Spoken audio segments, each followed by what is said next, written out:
I'm Rex Rogosh, and let's queer up the USA view. Out Jewish lawmaker Becca Balint walks out after Bondi's anti-Semitism remark. A House Judiciary Committee hearing with Attorney General Pam Bondi turned chaotic on Wednesday, ending with lesbian Vermont Democrat Becca Balint walking out after a heated exchange over the Justice Department's handling of the Jeffrey Epstein files. Tensions had been building for hours as Democrats accused Bondi of deflecting questions and avoiding direct answers about whether powerful officials named in newly released Epstein materials had been scrutinized. The Republicans defended Bondi, calling Democratic criticism political theater. As Balint's questioning period ended, the exchange intensified. Bondi accused the Congresswoman of contributing to what she called an, quote, anti-Semitic culture, end quote, prompting an emotional response from Balint, who is Jewish and out lesbian. Balint cut in sharply saying, quote, "Oh, really? Do you want to go there, Attorney General?" Talking about anti-Semitism to a woman who lost her grandfather in the Holocaust, end quote. Shortly after, Balint stood and exited from the hearing room. Earlier in the proceedings, Democrats had pressed Bondi on whether officials whose names have surfaced in connection with Epstein, including Commerce Secretary Howard Lutnick, Navy Secretary John Phelan, and Deputy Defense Secretary Feinberg, had been questioned. Bondi declined to offer a direct yes or no answer, saying some individuals had addressed those ties themselves. The clash capped a day marked by sharp partisan divisions, as lawmakers also pointed to survivors seated behind Bondi and renewed calls for transparency, accountability, and direct engagement from the Justice Department. I mean, can we just call her Wonder Woman?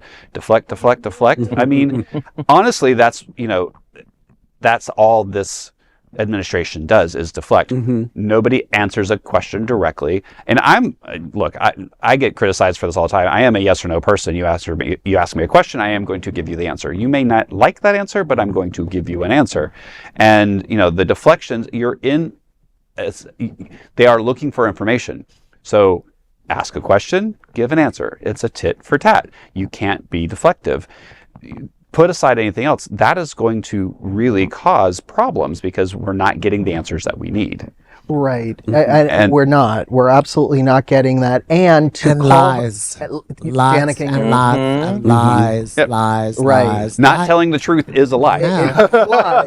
It's a non-truth. Omitting the truth is a lie. Exactly. It's a non-truth. It's not even a well, that's their thinking. It's, right. They don't think that they're lying. After you've lied so much, you don't know what's true and what's not. And to call everything anti-Semitic, I just want to say as a Jewish person sitting here at this table, just because you comment on something, or just because Israel isn't part of this in this moment, but just because you comment on something that you don't like about a foreign government doing something doesn't mean that it's anti-Semitic. Just because you're bringing up something about Jeffrey Epstein, who also happens to be Jewish, does not mean that you're being anti-Semitic. What you're being is anti-Jeffrey Epstein because he was a convicted predator. I'm not sure his exact crimes, I know what they are, but I don't know how they're listed on the filing documents, but he's a bad man. So calling him a bad man and asking questions about his behavior and the behavior of others doesn't contribute to a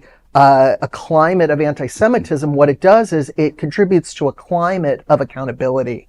And I think that is what we are so sorely missing. I was watching, I don't watch Newsmax, please viewers, I'm not that person, but I did hear commentary that somebody from Newsmax, who is a paid shill of the MAGA Republicans, actually said, ooh, this is really bad for us. That was a career-ending move, what she did, grandstanding the whole time at that hearing and, just tit for tat and having I think she had a book of like a slam book, like you would get like in middle school, like your mama's so fat, she plays pool with the stars. Outrageous things to members of Congress. I mean, it's just, it would be laughable if it wasn't so disgusting, and also so indicative of the times that we're living. And you mentioned this isn't about Israel.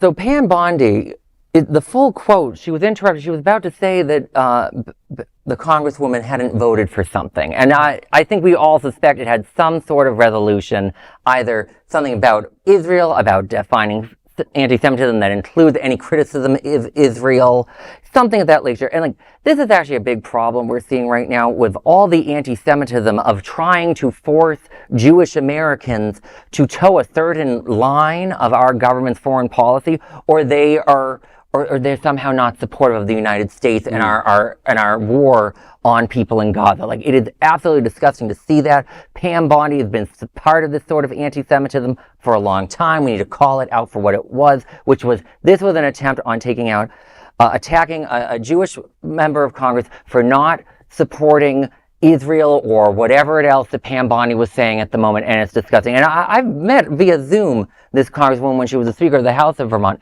Incredibly patient woman. So for her to have to snap right back at Pam Bondi just shows how outrageous this was. And she was saying things against Congressman Nadler's, claiming like he didn't have a real law degree or something. Another Jewish member of Congress. She also went after a third member, who had cancer. He's from Maryland, but yes. like she was saying, I can't remember if he was Jewish or not. But like she was starting to have her own pattern of targeting Jewish members of Congress herself. I'm like, maybe the pot is calling the kettle black, or as I like to say, maybe the feather boa is calling the rainbow flag queer. That's funny. I mean, we said it. Yeah. I think you said it very well. As just because you happen to be either some sort of faith, some color, some gender, that doesn't mean you have to agree with everything that is in your particular culture. So if, a Jewish person doesn't agree with what is happening with Palestine or something, that doesn't mean they're anti-Semitic. And again, we keep seeing this over and over again. We've talked about it in other stories. We're talking about people who happen to be something. It's part of their, I always say, I'm not your gay friend, I am your friend who happens to be gay. Ooh, I like that. Mm-hmm. So the fact that we keep saying the Jewish congressman, the black governor, no, they are a congressman or congresswoman, they are a governor who happens to be Jewish, who happens to be black. Mm-hmm. Right. So the fact that we keep turning all of these adjectives and parts of ourselves into weapons is just despicable. Let's just call people and have conversations, answer the questions that you are being asked, and stop targeting people because of a certain marker that happens to be part of them. Yeah, and let's not forget that the people that tend to get arrested at a pro-Palestine protest, a lot of Jewish people are the ones that get arrested supporting Palestinians. We were raised with a certain consciousness. Well, that was my next point. Was like, who has helped give America's liberal thought a conscience? And it has been the Jewish community for decades, along with the black community. Both groups have done that, and they both have noticed a lot of atrocities that have happened in Gaza and in other places around the world. Sadly, too many things that I'm starting to see here remind me of what I've seen over there. And people forget that. They have tried to speak out, and when they speak out, they are punished, and people like Pam Bondi are the ones punishing them. And on just, I want to maybe just add this, that she was actually, there was a lot of contention around her appointment as Attorney General because she was a paid lobbyist for Qatar, who is actually considered not really a friend of the United States. It's all a very, very mysterious world that we're living in terms of these political alliances and, people using one group against another. It's like one day, it's like everybody's being anti-Semitic, and then the next day it's like you can be anti-Semitic yourself. It just depends on which way the political winds are blowing. And I think all people that have, any, positive thoughts in their own minds should know that it's not okay to group one group of people together and call them a monolith. No group is a monolith. Agreed. Just like we were talking about transgendered people, not all of them are going to go out and commit horrible crimes, but there could be one in a group that does something. Just like with Jewish people, not every Jewish person supports a foreign government that commits atrocities against others. It's just not how that works, and we don't all think the same. So, the politics hokey pokey. Let's turn ourselves around. Well, there is no other queer nonprofit media platform like this in the entire world. Support our LGBTQ stories by sharing them and subscribing to Queer News Tonight.